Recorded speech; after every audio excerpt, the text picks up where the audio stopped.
Welcome back, folks. We're going to install the steering stem into the headstock of the bike. This will eventually end up something like this with the top part of the triple tree. The main thing we're going to be involved with is getting the bearings into the races on the top and bottom, and I will show that in some detail. Before we go ahead and are able to actually complete the assembly of this, however, we're going to go over to the bench and I'm going to talk through the bearings, the choices I made on the bearings, and a few other minor details. So when I talk about installing the bearings in the for the steering stem, what I'm talking about, the bearings that sit on the bottom of the stem and the top. There's two sets of bearings that'll sit in like this. And in this case, the OEM or the original bearings were separate ball bearings. And in fact, here are the original ball bearings I took out of, this happens to be the top ball bearings. Those are going to be replaced. And then the accompanying bottom ball bearings, which are actually a little bit larger.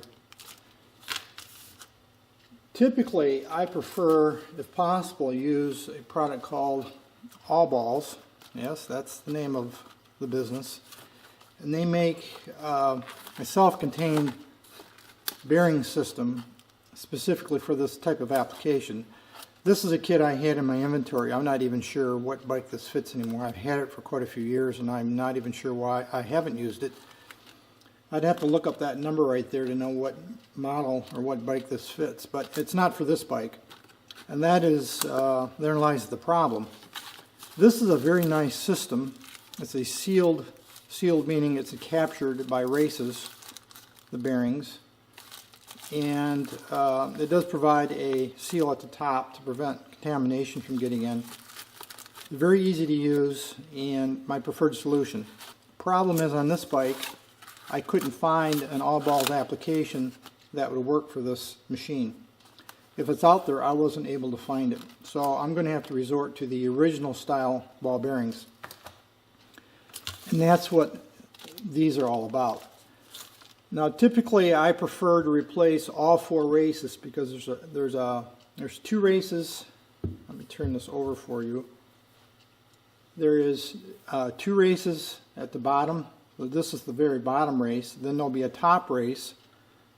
Let me see if I can find an example that will fit something like that and capture the ball bearings between it, right where my thumb is, right here. This is not the right race for this. In fact, this is the original race on the bottom. And then you'll have a sandwich at the top as well. I had already replaced this bottom race with a new race. This actually is that race that it's a friction fit. It's on there quite tightly.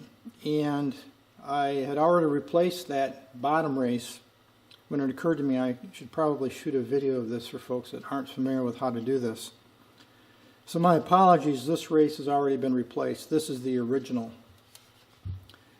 Now, one of the things that happens to these races, and not in all cases, but many, these races take a pounding and you'll actually end up with indentations here. In fact, you can probably see that all the way around. That's from the ball bearings being hammered into that race as the bike is ridden over rough ground. Typically, young people, teenagers, pound the daylights out of these bikes, and that actually will create dimples in the race, which actually happened here. So this bottom race has already been replaced. Yamaha does still support these with new parts. So I've replaced this bottom race already.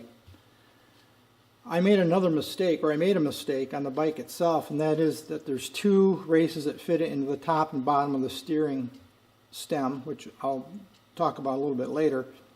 And typically those are replaced. In fact, I even ordered new races for that. These are the new races right here. The mistake I made is that I went ahead and painted the frame, the bike, before I replaced the races, which I should not have done.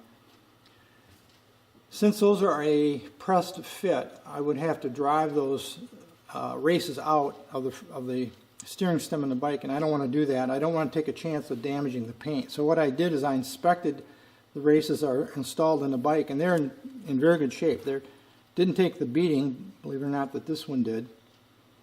So I'm going to leave the two original races in the steering head and only replace the bottom and the upper race with new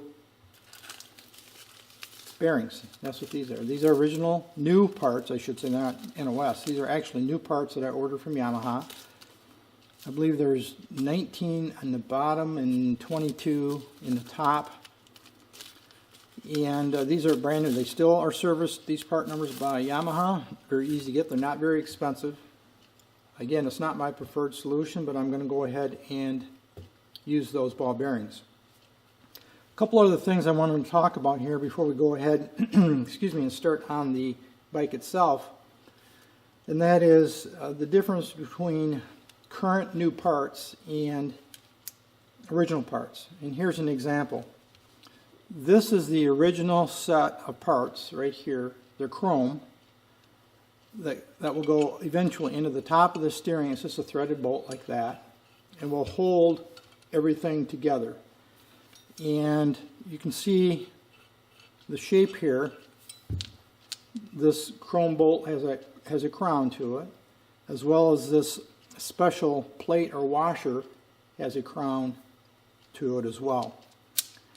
Well, Yamaha still services these part numbers. In other words, you can still buy these new. The problem is, and this is a very common theme with these bikes, the replacement parts are here. And though these are functional, and this bolt will thread into the stem, it is the same length. The thread pitch is correct. This is a completely functional bolt. But obviously it doesn't look the same, especially once this is chromed or re-chromed. It will not look the same. This is not a chrome part, this is just plated. So though it's functional, it doesn't look the same. The same with the plate. These are both about the same thickness. I put a caliper on them. They're very, very close to the same thickness. But you can see the shape is completely different. The finish is completely different. This is just got a phosphate of some kind coating on it, I think. This one's chromed. I went ahead and ordered these because I didn't have a picture of them. I ordered them hoping, I think I knew the answer when I ordered them, but I did it anyway. These were not expensive, that these would come in looking like this, and they didn't. So Yamaha sells these under the same part number. Yamaha's not the only one, by the way, as the replacements for the original. And in fact, functionally they are. Aesthetically, they're not.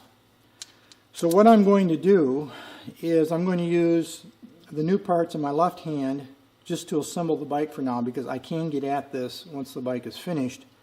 In the meantime, eventually I'll have these parts re-chromed, and then I'll just swap them out. So these won't be used long term, only temporarily.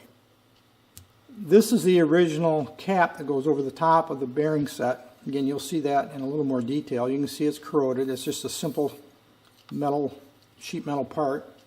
Probably could have been replated. I ordered a new one, and here's the new one, and it's identical. It's absolutely identical in all dimensions. So this is a case where I ordered a new part under the same part number, and I got an exact replacement for the original. So obviously this is the one that will be used. In fact, here's the bag it came in. You can see the Yamaha part number. So you never know when you're ordering parts that are still serviced by the OEM, the original equipment manufacturer, in this case Yamaha. Sometimes they're identical, such as this. Sometimes they're not, such as this. You just never know. And you have to use your experience and intuition. That's why I usually try to salvage parts if at all possible. The reason I didn't go that route initially here is it's expensive to get chrome work done. But I'm going to head and do it anyway, because this is a very visible part that sits right here on top of the steering stem, right in front of the gas tank, and you look right at it. So this will be replaced, or re-chromed rather. Now we're going to go ahead and actually start the assembly and preparing the bearings for installation into the lower race. I'm going to use a little grease for that. We'll be back in just a minute as I get things ready to go here. Now we're going to go ahead and add the ball bearings here in this little plastic cup. There are 19 of them. They are different size and different quantity than go on the top of the stem. These are a little larger. One note, these parts, as you probably have noticed, were previously powder coated. I did these myself some months ago now, actually. What we're going to do, make sure everything's clean. My hands are clean. Parts are clean. I'm going to take a little grease here, and I'm going to simply spread a layer of grease. Get this over here so you can see a little bit better. All the way around this race, which serves two purposes. One, obviously, it's lubrication for the bearings. And number two, it'll serve to hold them in place and don't drop out and roll around on me when I go to take it over to the bike and install it. Nice, even layer of grease. You want to have enough to make sure you retain the bearings and provide adequate lubrication. Now I'm just going to take a piece of paper towel, make sure I wipe off any excess around the edges.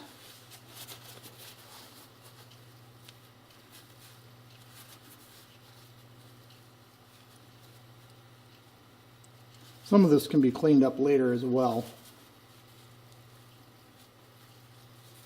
This is probably a little more convenient to do it right here. So I've got a nice even coating of grease all the way around. What I'm going to do next is I'm going to take each of these bearings and I'm going to put them into that channel where the grease is. Now you'll notice that I did not use a magnetic plate like this to hold these bearings, and there's a reason for that. I intentionally used a plastic dish because I did not want to take any chance of magnetizing these bearings. It's probably slight that it would happen, but just didn't want to run the risk, so just use this little clean plastic lid off of a plastic container to hold the bearings, and I double counted them to make sure I had the exact quantity of 19. So now we're going to go ahead and take the bearings and start placing them in to the race. And there's no great magic to it.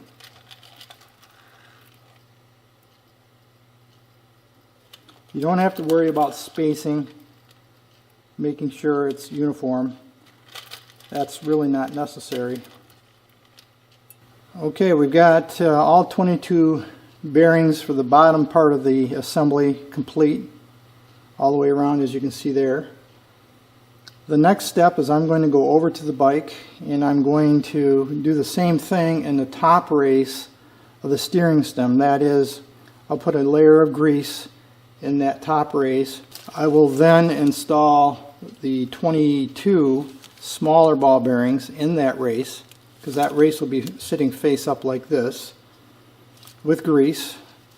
Then I can go over and offer this up to the steering stem, up through the bottom race, and then I can put the top race, that's actually what this is, in place and pull the assembly together. And we'll see that in more detail in a moment. There's a look at the top steering head race. That's really the bottom of a pair of races that go in the top for the bearings. You can see how I've got an even coating of grease there. I did the same thing to the bottom race, which is in this cup right here. That is, there's an even film of grease where that steering stem will slide up in there like that to capture the bearings. I'm going to go ahead now and insert the 22 ball bearings in the grease that you see applied there. And there is the top of the steering stem with both the grease and the 22 ball bearings installed. Next step will be to actually offer up the steering stem itself and complete the assembly. I think we've got everything about ready to go. Grease and bearings in the top grease in the bottom to receive these bearings here. Now what I'm going to do, carefully slide this through and then put a cap and a nut on the top and the top bearing race. Two other points: the steering stem lock here, or the lock mechanism that goes into the cylinder, is going to be the subject very likely of another video, because I have to go through and do some work on the lock mechanism itself, so I'm going to add that later, which is easily done. Usually I prefer to put it in before I install the stem to the headstock, but in this case I'm going to do it after. And I also applied anti-seize to the threads here, which you'll see why in a moment. At this point it's just a matter of being deliberate and careful. So I'm going to slide this up through like that. I'm going to watch where it comes out on the top, like that. Now I'm going to take the top race, which already has grease applied, and that is going to go like that. That captures the bearings. So I've got them captured top and bottom here and top and bottom down here. Then this new cap goes on over the top of that, like that. And then the nut. This is the original nut, by the way. I just cleaned it up. You can still get these new, but this one was such good shape I didn't bother ordering a new one, but you can still buy them. And I applied a little film of grease on the bottom there where it bears against this cap. So now it's just a matter of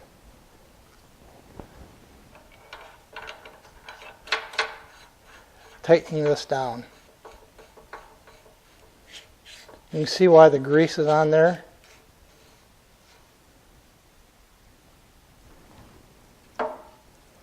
And that's really it.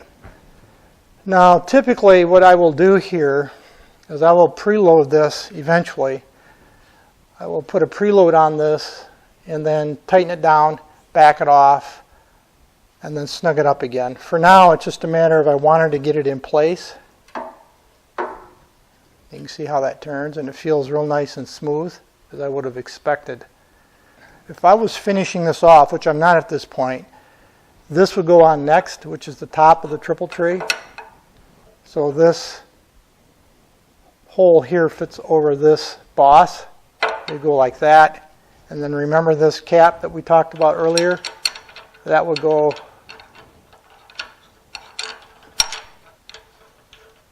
something like that. Tighten that down. And that's essentially the assembly.